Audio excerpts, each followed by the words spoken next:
আউযুবিল্লাহি মিনাশ শাইতানির রাজীম। বিসমিল্লাহির রহমানির রহিম। আসসালামু আলাইকুম ওয়া রাহমাতুল্লাহ। মুসলমান হানাফিরা জগতে তারা জেগেছে তাদের নিজস্ব মতবাদ প্রচার করার জন্য।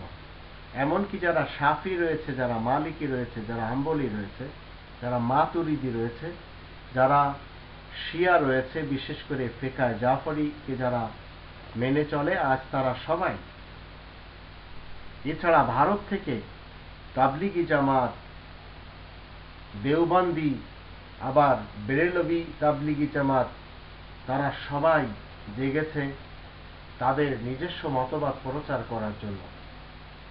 আমরা যারা মুসলিম রয়েছি, আমরা যারা ইসলামকে মানি, আমরা যারা এই দিন ইসলাম যা সম্পূর্ণরূপে রয়েছে এই কোরআনের ভিতরে, যার প্রমাণে 5 নম্বর সূরা আল মাইদা 3 নম্বর আয়াতে আল্লাহ বলেন, ওয়া রাদিতু লাকুমুল ইসলাম দীনা।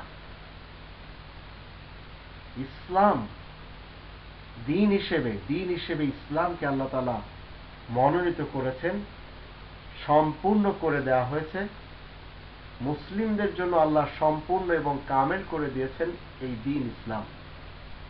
তাহলে তার জমিনে, তার কিংডমে, তার বিধানের প্রচার প্রসার করতে দোষ কোথায়, বাধা কোথায়?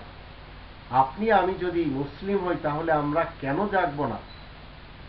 ইসলাম মান্যকারী মুসলিমদের ইতিহাস কি এখনো আপনার আমার জানা নেই? নবী রাসূল তারা সবসময় কোরআনের জন্য জাগতেন। এমনকি নূহ রাসূল তিনি বলেছেন, ক্বালা রাব্বি ইন্নী দাআউতু কওমি লাইলান ওয়া নাহারা। রাত দিন তিনি মানুষকে কোরআনের দিকে ডেকেছেন।